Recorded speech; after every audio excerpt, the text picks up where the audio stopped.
Hey everybody, good afternoon. Mark Stedman here with Glenn Oliver. And today we have something special, which is Glenn and I are sort of trading positions. And today Glenn will be the presenter and I will be tagging along for the ride because I'm as excited to find out about what we're going to talk about today as I hope all of you are. So Glenn, what do you have for us today? You've got a bunch of tablets and computer and stuff? Exactly. Yeah, I'd like to talk to everyone about BTT Exchanger. Some people, if you've been with us for long enough, might have remembered this product when we first came out when it was called Translation Exchanger. That's right. That's right. So we touched on it just briefly, I think in our last showcase or maybe the one before. And this was the product that ran on this little tiny PC, I think, right? Correct. So today we're going to actually get a chance to see what it can do and talk a little bit more about how to use it, things like that, right? So if I may, this is an interesting product to me because we started this out in 2017 after an 8-walk program in which we created Translation Recorder.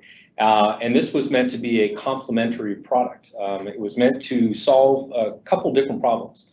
One of which was, if you can imagine our entire room here filled with other people, each having their own tablet, exchanging information might be as easy as exchanging a tablet, but what happens when you need to go away? What happens when you need to actually transfer files?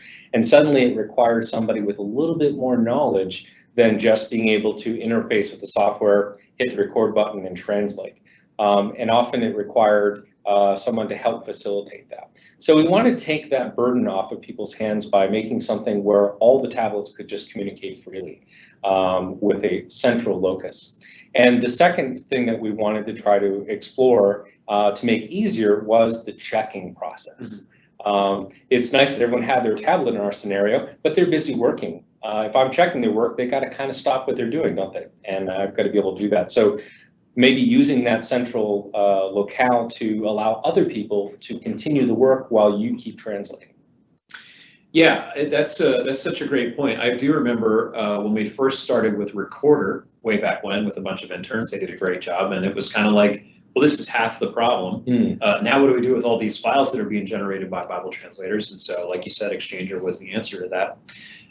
The other thing that's notable, and I'm sure you're going to go into this, is that with the collaborative checking process, because this ecosystem is designed for either translators who don't write or don't write much, we really had to tackle the idea of, if you have feedback for me on my translation, what's the best way for you to give that to me?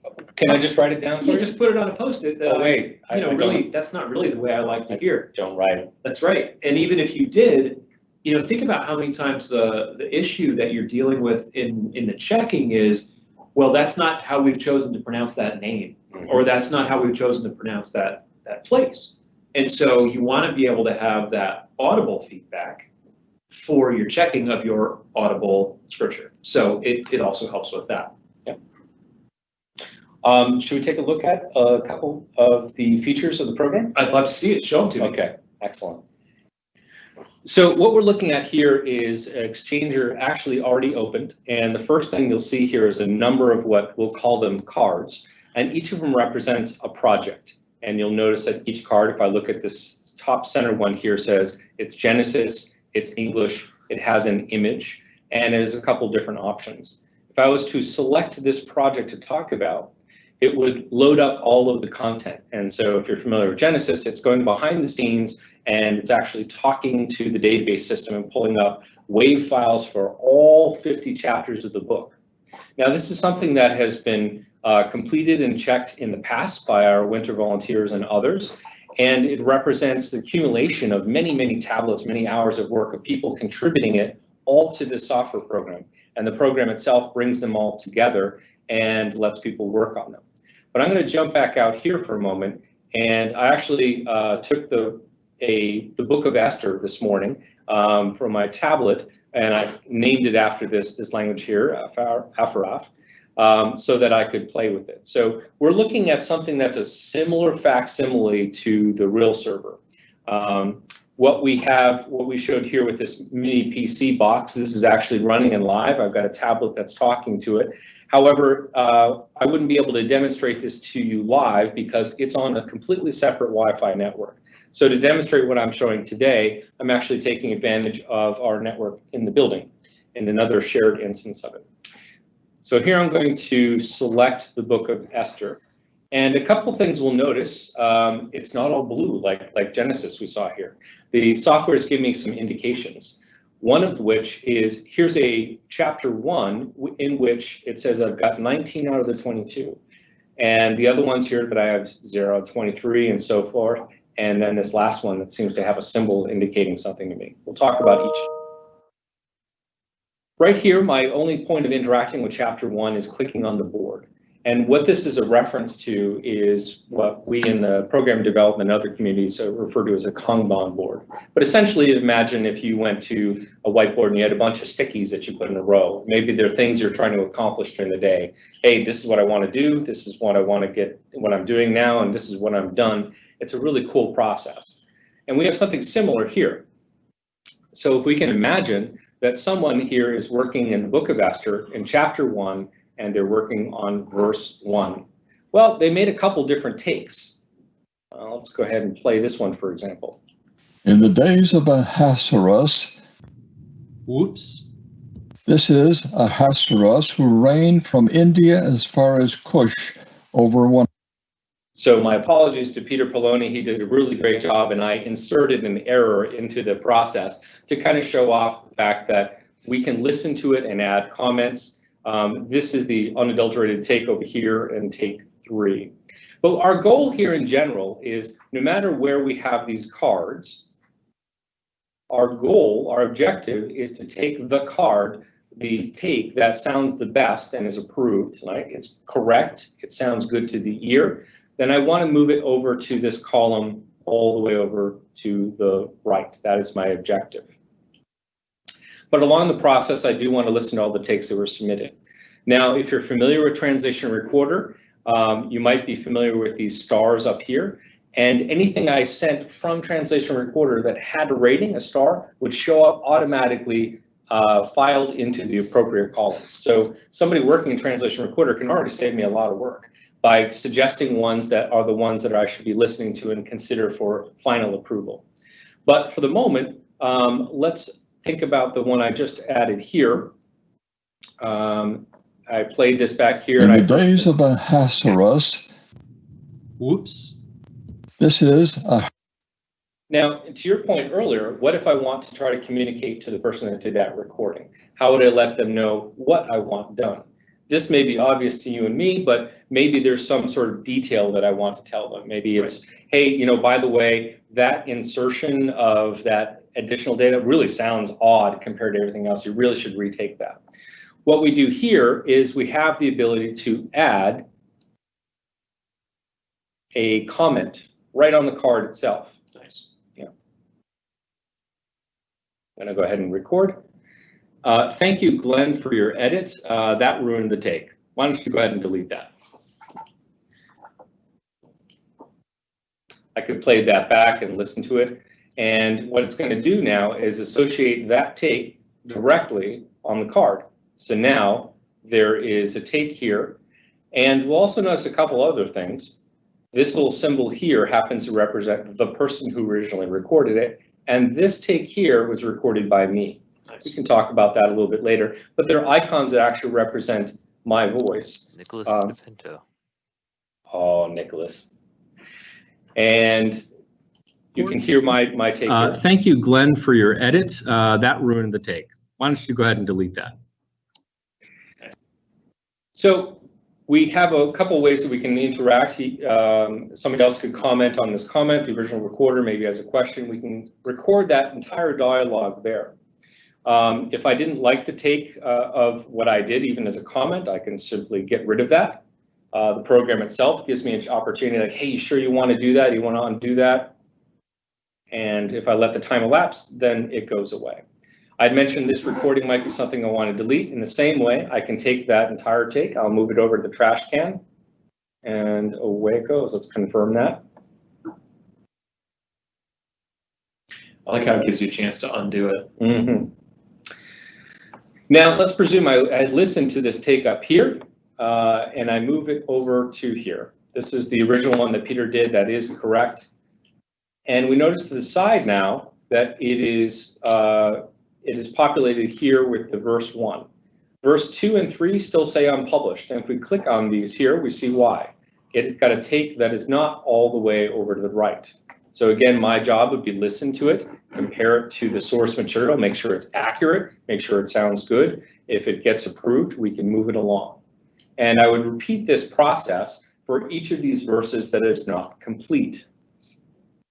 Right?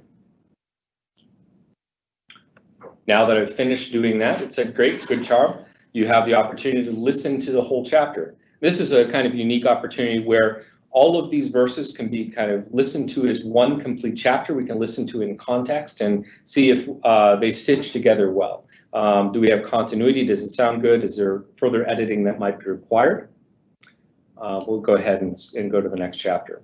Now, if I go back to our chapters, you'll notice now that I've completed those, it shows me that 22 out of the possible 22 verses have been approved and ready to go. Nice. If I look to the next chapter here, it says 0 out of 23.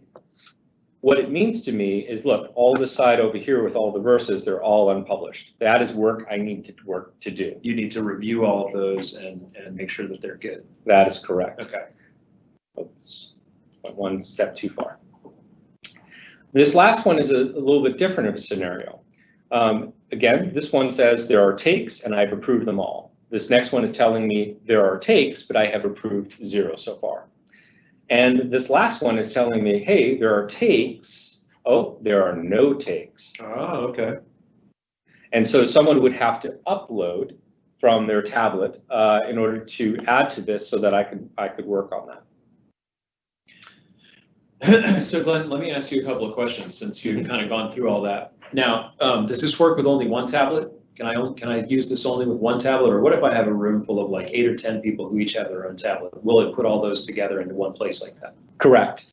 So if this room was full of, well, actually, let me give you a real scenario. Okay. So imagine I'm in the Philippines and it is time for tea and snacks. At a very precious time. But we want to make sure we back up our work that we've been doing this morning. So we might be together. And so everyone goes into their little tablet.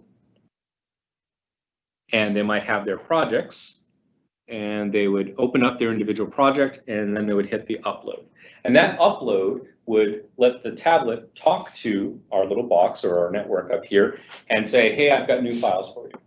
And any files that it has not already seen from you, it will add those together. And so that's how we start accumulating different verses and takes to build our chapters and to build our books. So we talked about this a couple of weeks ago, but I'm just going to refresh. Do we need internet to use this? So this box here provides its own local internet. So it's providing a Wi-Fi signal that I can attach to. This tablet here, as a matter of fact, put this guy in front of it, is actually talking to the box. And you can kind of see that initial screen where it's saying, hi, who are you and what would you like to do? And let me just show off one cool feature as long as we're here. If we presume this tablet maybe doesn't even have the software I want yet. Right? I like to put Exchange or other tools on there. If I go here, I'm in a browser and I've connected to this box. And simply by doing that and going to opentranslationtools.org, then it provides me this screen and I can even touch the download button. And what it's doing is showing all the software that this box can install, and it shows me which ones are appropriate for my system. Nice. So it has more systems on here because you might want to be talking to it like I am from a PC or a Mac or anything that has a browser device. This will offer that client software and more. So when we bring a translation exchanger box to a location where there's going to be some translation activity, we don't need internet, and we don't even have to have the software installed on the tablets, it sounds like you're saying, because it's all available for download right from this server that we're bringing with us, this little tiny box, right? Absolutely correct. Okay, yeah. So you can use it anywhere, even if there's not internet, and even if you have people who have their own tablet, for instance, but don't have the software already. They'll be able to install it right off of that box. Correct. And then you can have multiple people in the room, each working on their chapter. Let's say you're doing chapter 1 and I'm doing chapter 2, and members of our studio audience are doing chapters 3 and 4. And all that work is going to get compiled together back onto the server.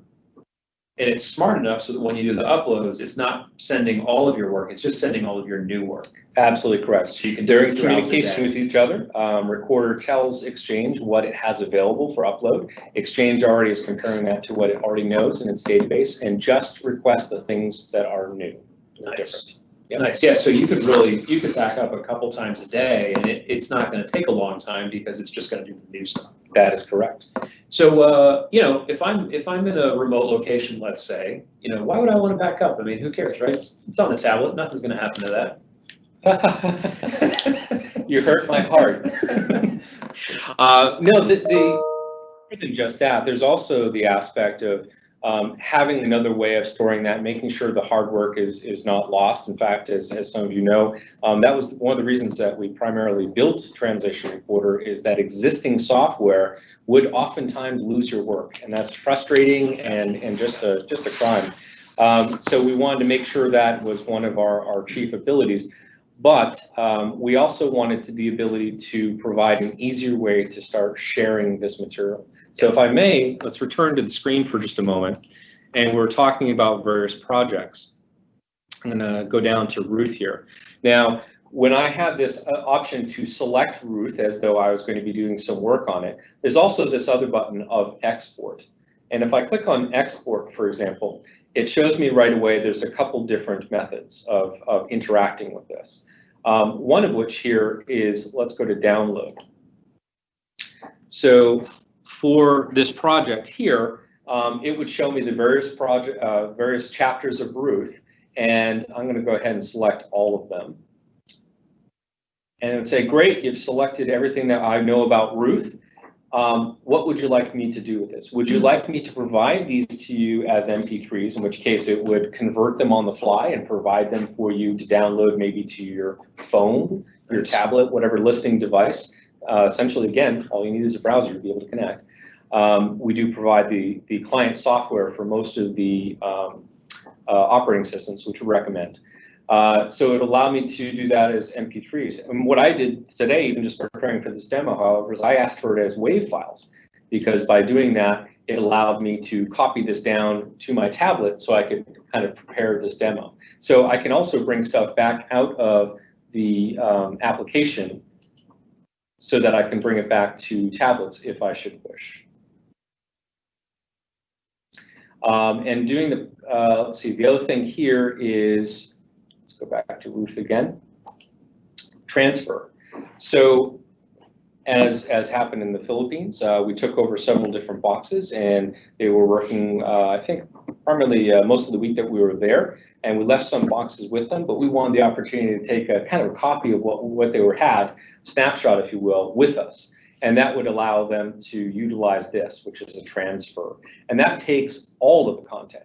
So let me say, for example, with the MP3s or WAV files, I'm just providing you the takes, maybe even just the selected takes. Right. But with the transfer, I'm getting everything. I get the comments, I get the structure, I get all the projects that are being worked on, whether they're completed or not. Right. So it's a really good backup of a backup system, and it makes it very portable. It's on a single file, and so I could bring up any other translation exchange here at home, a different location, and continue the work that I started in the primary location. Right. So if you had a group of translators who, let's say they were going to go home to 2 different locations, you could essentially clone the server off, and each group could take the work and continue to work on their own independently. Yeah. Nice. And that's been a key system. I mean, we're talking about the backup feature.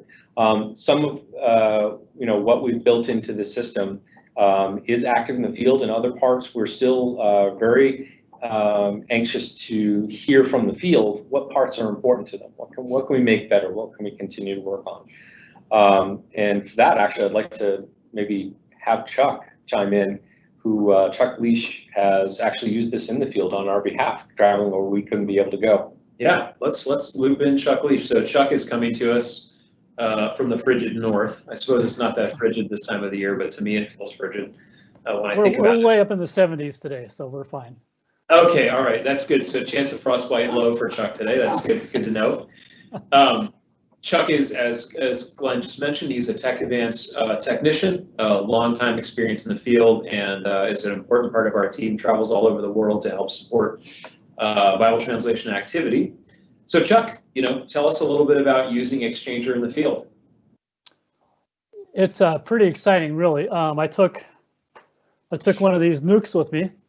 This is the Exchanger, and I decided on the way back from my trip, I decided to check it to see how it would take being put into the luggage, and it worked perfectly. It's a good, solid, sturdy box, and that's kind of exciting because sometimes your backpack gets kind of heavy.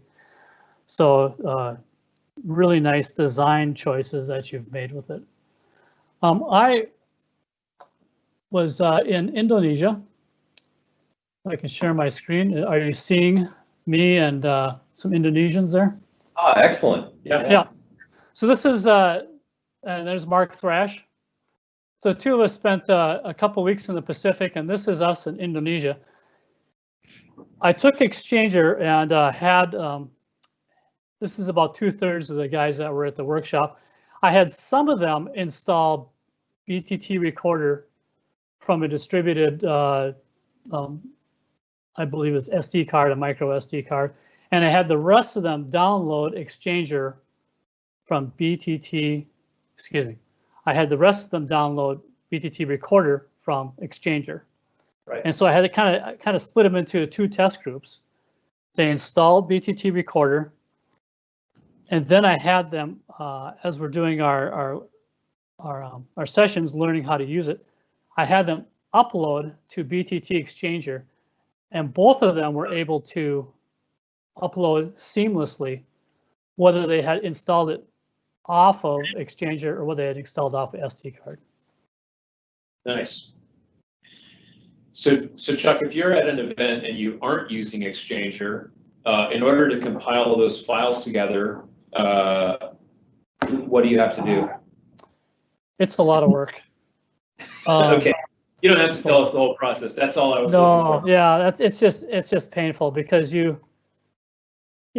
what Glenn made it sound like 3 steps and you're done, and it really is with BTT Exchanger. And these fellas, they're very capable with Android devices. They can move stuff back and forth over Bluetooth or whatnot. They're used to it. But to see them, as I showed them, here's how you upload to, using this cloud icon, the BTT Exchanger, it really wowed them. I mean, it was really fun to see the potential of having a room of a number of people hit the upload to the cloud and watch it go up to the BTT Exchanger very seamlessly. Nice. I was at an event where, you're basically showing people, okay, this is the front, this is the back. You're really starting at that level. Right. And Android file management is kind of it's not a very thing you use a lot. Right. So to either have your on-the-go cable or have a micro SD card, and to move the files so that, export it out of Recorder, move it to a card, move that card over to your machine, import it. It's tedious. And just this BTT Exchanger, I think, is really well worth the effort that the team has put into it. I'm very, very excited. And like Glenn was saying, just to have the executables on there, that you could set up the Wi-Fi, connect to it, there's your executable, download it, put it on your tablet and get rolling. Very nice, very nice. So it sounds like you would give it a thumbs up on using it at an oral Bible translation workshop. Oh, without it, I don't think I would spec a Bible translation workshop without an Exchanger. And I like the fact, and correct me, Glenn, if I'm wrong, but I like the fact that if you have 6 people working on the Book of Ruth, if they all upload it, you don't get 6 different copies of Ruth. You get 1 copy of Ruth. So you don't have Chuck's copy and Glenn's copy and Mark's copy. You just have the team's copy. And wow, that's just really nice. And now you've got that facilitator able to work in the background, checking things. is this what I was looking for? Is the voice level good without, disrupting a lot of translation process? So really well done. And it's really worth, carrying something like this, in your backpack or however you're going to get there. Well, Glenn, let's talk about electric power a little bit. I know you've got a device here. Mm-hmm. So, we've talked in the past about the fact that you can run all of this on battery. So you want to talk a little bit more about that? Yeah, I think the only challenge is that we, on our transition BTT Exchanger site, really only recommend what hardware is required. We're not pushing a particular box. Right. And so sometimes that has ended up in systems that only require like 12 volts or something like that. Some of them require 18. You can build it, configure. So that means that some of them don't even need this. This particular battery here we ran in the Philippines, and this would run for about 8 hours. Run the box and whatever I need. So it made it really convenient, especially when we encountered power spiking, power going out. We didn't go down, and that was fabulous. But this requires an inverter, our first ever. The ones we've done now are entirely DC and can go directly into the device, so they can last even longer. So that's probably the one thing that to look out for. Also because unfortunately, technology always moves forward. Things get smaller and more compact. So the best device is always a moving target. But one of the things is we're thinking about the success that we've had with this box, and are already thinking about other things we can do with the same box for other software in the future. Maybe packing more things onto it, making it even more versatile with other suites of software. Yeah. So if I wanted to get one of these set up and use it at an event, who would I ask questions of to find out exactly which box would be the best one to buy, what would be the right power bricks, and things like that? Yeah, I've asked Chuck. Okay, so we should actually just reach out to Chuck Leach, and Chuck will let us know which model to buy. No, I think we have an Amazon shopping list maybe that's got everything on it. So we've got the Wi-Fi adapter and the computer PC, which is the server, and things like that. So yeah, we can point you to exactly what you need. Or of course, all these things are available through Tech Advance, right? Yes. So, you don't have to go and buy this on your own. We are very, very happy to help you get this set up if you want to use this at an event. Very true. All right.